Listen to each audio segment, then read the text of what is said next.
I don't like anything! Mom and Dad suck! I wanna go. Well, there's no doubt about it. Our daughter is a twat.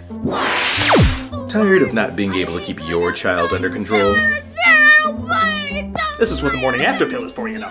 Well, fear not, for we have the perfect solution. Try 80s movies. The 80s were a time when all children's media wanted to do was scare the shit out of you. And now you can bring their horrendous horrors to your home. Hey, honey, wanna see cute little mousies in The Secret of Nim? My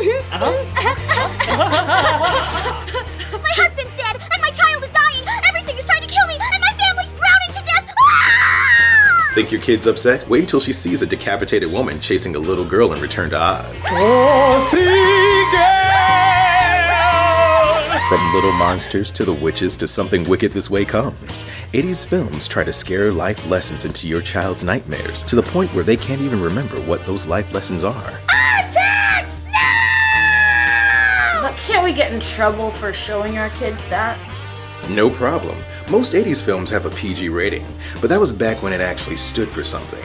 Nowadays, it stands for practically G. So you can plead naive innocence to your cruelty. When I killed your brother, I talked just one thing! Death, endless despair, sadness, 80s no. Will she ever socialize I again? hate mice now. If she does, just show her Watership Down. Endless despair. Thanks, 80s movies. What made me a stronger human being will scar my kids for life. It burns. 80s movies, making modern media look like pussies for generations.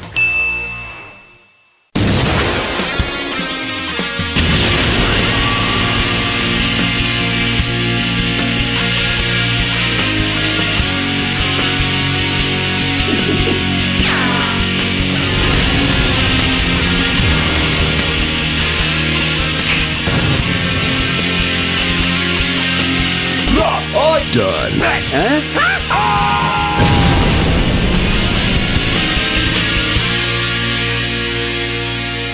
Hello, I'm the Nostalgia Critic guy. Remember it so you don't have to.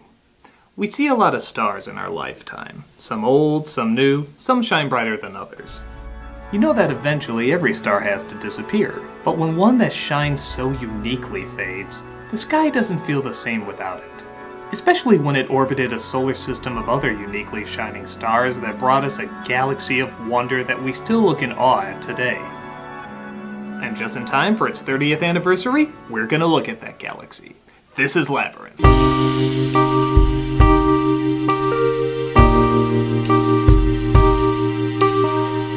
This is a film that's certainly been no stranger in the past, yet Labyrinthe has never been given a full Nostalgia Critic review. On the one hand, you can see why. It's a good movie. Directed by Jim Henson, written by Terry Jones, produced by George Lucas, and with songs by the film's antagonist, the late David Bowie. But on the other hand, it's such a strange and out there flick that it's impossible not to shake your head and laugh at the surreal drug overdose that you're experiencing. It deserves to be talked about, and that's exactly what we're gonna do. So experience the wonder and of one of the strangest films to ever come out of the 80s. Let's take a look at Labyrinthe. Wow, the Owls of Gazul doesn't hold up as well as I thought. Actually, that's just the opening credits, leading us to a girl named Sarah, played by Jennifer Connelly, doing Shakespeare in the Park all by herself while reciting lines to a perched owl and her dog. That's just what I imagine a girl who looks like Jennifer Connelly would do. I don't believe it, it's 7 o'clock! Because every 80s kids film has to start with the main character being late for something, she finds she's late for babysitting her brother Toby, and her mother's shoulder pads are not happy about this at all. You're an hour late. I said I'm sorry! Please let me finish. We were worried about you. I can't do anything right, can I? Yeah, as you probably noticed very quickly, our main character is a bit of a pain in the ass. There was a beautiful young girl whose stepmother always made her stay home with the baby. She's like a one-person Facebook argument. She even gets upset if her teddy bear is not in the right place. Lancelot! Someone has been in my room again. I hate that. I hate it! The first sign of accepting my white privilege is acting like I hate it! I hate you! I hate you! Future Oscar winner, everybody! Couldn't you just predict it? You really wanted to talk to me, didn't you? Practically broke down the door. Granted, her performance does get better as the film goes on, but for the first 10 minutes, you can pretty much call her Hayden Connolly. Nothing to talk about. You brought him here to kill me! Someone take me away from this awful place. From my point of view, the Jedi are evil! I can bear it no longer. You underestimate my power! Though to be fair, she does go in and out of a British accent like Carrie Fisher. You really wanted to talk to me. Knock it off. I wish the goblins would come and take you. Maybe Lucas Productions have a weird British accent virus. Goblin King, wherever you may be, take this child of mine far away from me. There are so many medications she would be on today. You know what you need, honey? Magic and mystery? No, Zoloft and Ritalin. Just mix it in with the liquid tranquilizer. Oh, Toby, stop it! Is my lullaby not working? No, I mustn't. I mustn't say. So she offers up her baby brother to the Goblin King. Again, as most teenagers do. But supporters from a Trump rally intercept the message and somehow make everything she was talking about come true.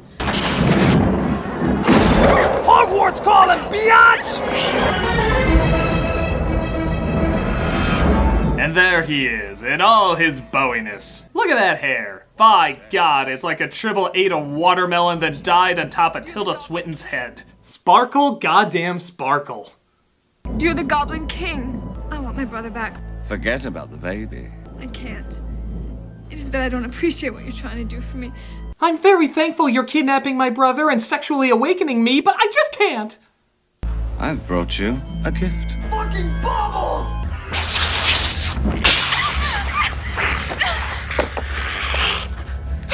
Jesus, I don't think I like this new version of Mary Poppins. He's there, in my castle. Do you still want to look for him? Is that the castle beyond the Goblin City? No, that's a painting. That's a model. And that's a very poor blue screen effect. But what do you care? I'm David Bowie. You have 13 hours in which to solve the labyrinth before your baby brother becomes one of us forever. So Sarah is pretty accepting of the whole goblins being real and one of them looking like a male Cruella de Vil as she begins her journey through the mysterious and whimsical labyrinth. A world of magic, as you can see. Oh, excuse me. This creature's name is Hoggle, who spends most of his time finding beautiful fairies and gassing them. God, I love 80s films. You monster. Ah! It bit me. What did you expect fairies to do? Like granting wishes. Shows what you know, don't it? I try to say I don't believe in them, but then the gay pride parade comes around and suddenly they all come back to life. Thanks for nothing, Hogwarts. It's Hoggle! Christ, do you want to get sued? While that's going on, the Goblin King partakes in what I can only describe as a Muppet Show musical number starring David Bowie. Dance, magic, dance, magic, dance, magic, dance. The song is obviously the catchiest in the film, and the puppet work is great too. But let's be honest, the greatest puppet work is what's going on in David Bowie's pants. The jokes made from us about the ferret he was so kind enough to give a home between his legs are too many to count. In my opinion, I have already worked overtime for it. So, because of this, I am refusing to do my top 10 David Bowie dick jokes for this review. It has to be top 15.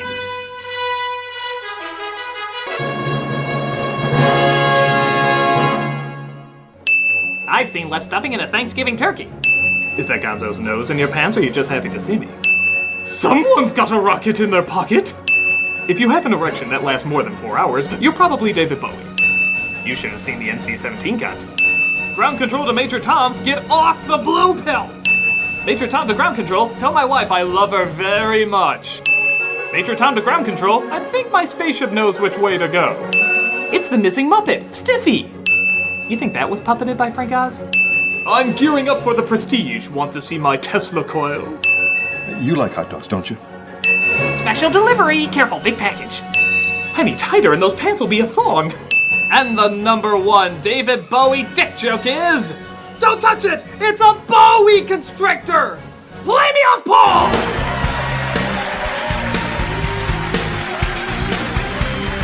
Sarah comes across the old riddle of one path that leads onward and another that leads to certain death, with one guard who always tells the truth and one who always lies. One of us always tells the truth, and one of us always lies.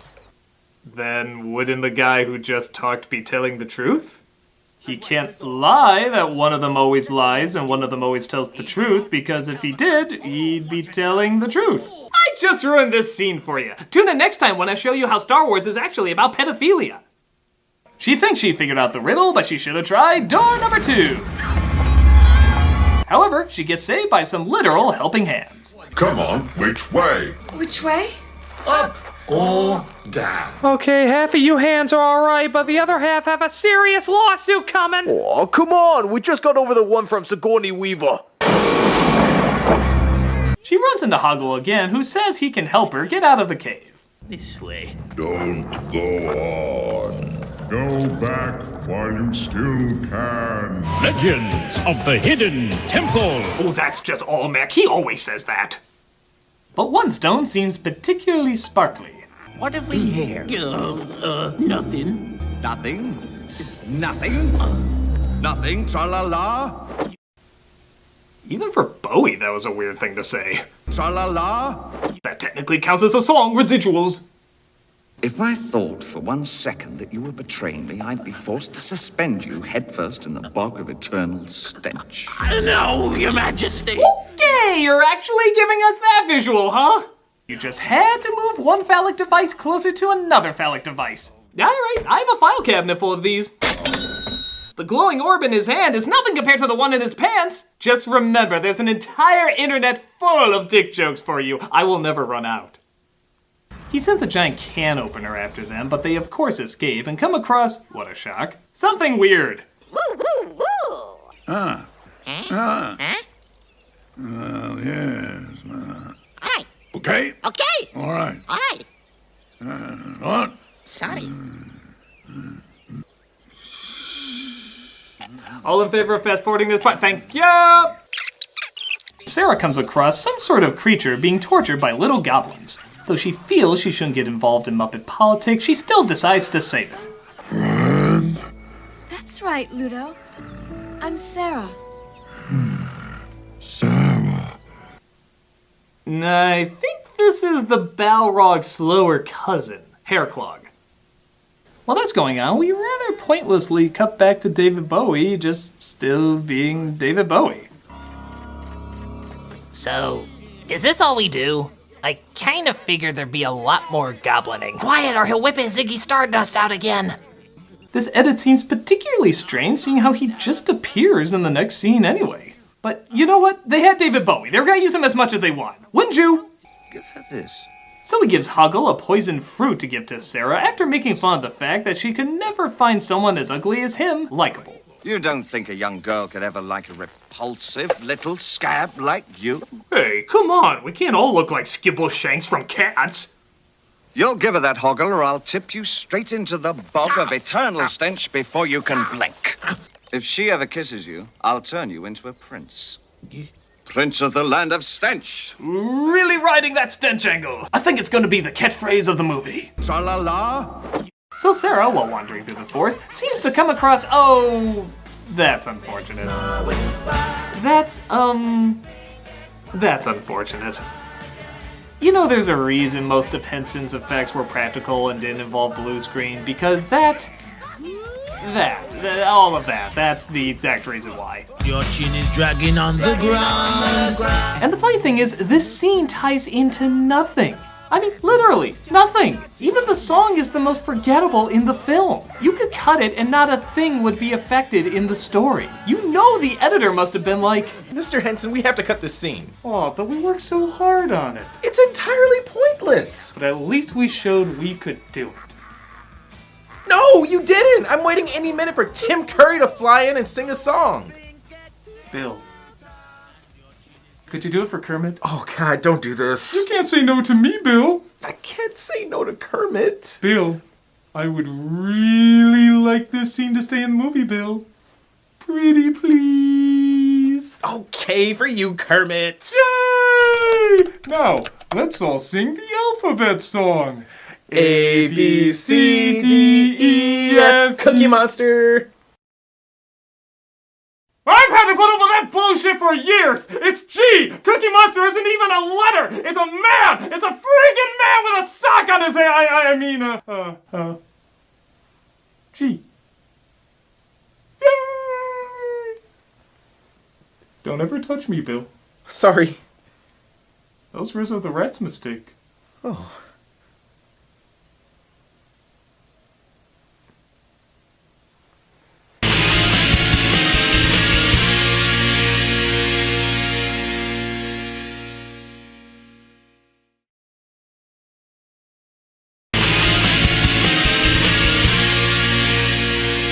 So, Sarah escapes from being weirded to death, but she kisses Hoggle, which I guess means they're sent to the bog of eternal stench. Man, that Goblin King really means the fine print. Tra-la-la. They come across a fox named Didymus who... yeah, not a fan. But he does help them get across the bridge. Oh, lovely. Sounds like half the dialogue in a Rob Schneider movie. But Hoggle is reminded to give Sarah the poison fruit. What have you done? Oh, damn you, Jerry. Why is it not that hard to imagine Bowie saying, "Now I'll be fairest in the land"? The fruit doesn't kill her, but instead gives a vision of... yeah, hold on. I'm sure I got a ball joke in here somewhere. Yeah, that'll do. So it looks like the Goblin King's plan is not really as diabolical as confusing. He gives her a fantasy where she's at an elegant ball in a big poofy dress and she gets to dance with a powerful, sexy man. I think that's girl porn in a nutshell. In fact, wasn't that on one of those porn for women calendars? The song itself is relaxing and a soothing tune, but with the visuals, it looks like what every girl sees after taking a drink from Bill Cosby. But Sarah says no to her symbolically suggested pedophilia, and her string harness lands her safely on the ground. Bowie, to quote Tony Stark, not a great plan. She ends up in the dump of broken plot threads where Yoda's grandma tries to lead her in the right direction. It was just a dream. I dreamed it all, Lancelot. Yeah, you really got me there, movie, with no resolution, no third act, and a half hour of running time left. I'm sure this was all just a dream. What a surprise. There's nothing you want out there. Sarah says no to her representations of teenage consumerism, meets her friends back up on MacGuffin Rock, and reaches the entrance to the Goblin City. Well, let them all wake up. I shall fight you all to the death. Oh, it's the guy who handles abusive reports on Twitter. I like to report a threat of my life. They do manage to get in, but they then come across another threat. A very slow, clumsy, not very threatening threat. But Hoggle comes in to save the day, which I guess excuses the whole poison fruit trying to kill you thing. Sheriff made me give you that peach. I told you I was a coward. I forgive you, Hoggle. You do? You didn't mind that I poisoned you? Hey, you got me a dance with David Bowie. We're square. They go inside and come across even more phallic imagery, but Jared is tired of being patient, and definitely not tired of the phallic imagery, so he does what he should have done pretty much from the very beginning. Send out a bunch of guards after her. But it's okay, because Hodor's pubic hair growls, which summons a bunch of rocks after them. Not since the Ewoks destroyed the Empire has an army been so embarrassingly taken down. Curses, I forgot they had rocks. So they get inside the castle, but Sarah insists that she needs to go in alone. I have to face him alone. But why? Yes. Because that's the way it's done. Well, if that is the way it is done, then that is the way you must do it. Onward to your cliché. Remember us in the nonsensical reunion at the end. So Sarah plays Where's Waldo MC Escher edition as Bowie proves what we've known all along. That he's actually a hologram. I knew it. No man that awesome could exist. The funny thing is, even though he sings a cool song and partakes in some really pretty damn amazing effects, he looks sad throughout the majority of it. For such a shaky motivation, he becomes so suddenly emotional.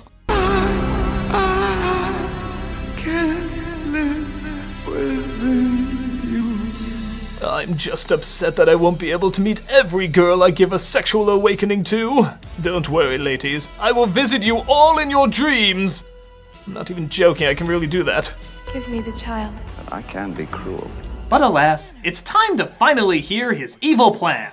Just fear me, love me, do as I say, and I will be your slave. That makes no sense. How can she submit to you and yet you be her slave? Unless this is a 50 Shades of Grey kind of thing, which, to be fair, if there's any man who could pull that off. You have no power over me. No, our budget ran out so we couldn't film a climax. I am the man who sold the world. So she recites the words from her book and everything goes back to normal. Toby is back, the parents return home, and somehow all her magical friends are in her room to celebrate by singing the villain song. Or at least that would be a nice ending if we didn't know what was actually going on this entire time. Sarah, we're home. Did you have a good... Dear God! Honey, she's got her pain meds again! Dance, magic dance. Well, okay, it doesn't make as much sense as Sarah reading a book that comes to life because she doesn't want to babysit her brother, resulting in her fantasizing about David Bowie's Space Oddity and reciting the words from the book makes it all go away. Actually, it does. A lot. While the story doesn't always make sense, and it does have trouble staying focused, Labyrinth is an obvious excuse just to play with amazing visuals and cool ideas. However, on top of that, there really is a lot of charm to it. The characters are simple, but likable. The imagination is beyond inspiring, and of course, David Bowie steals the show in every frame he's in. He just embodies the mystery, strangeness, and all-around coolness of who he was in this performance. It's great to see so much effort from so many talented people come together to give us something not perfect, but passionate and full of wonder. Sure, it can be weird and awkward at times, but its technology is spectacular, its simple storytelling endearing, and its ability to suck us into another world, whether through bizarre visuals or bizarre performances, is friggin' awesome. Check it out and get your magic dance on once more. I'm the Nostalgia Critic, and wild is the wind, baby.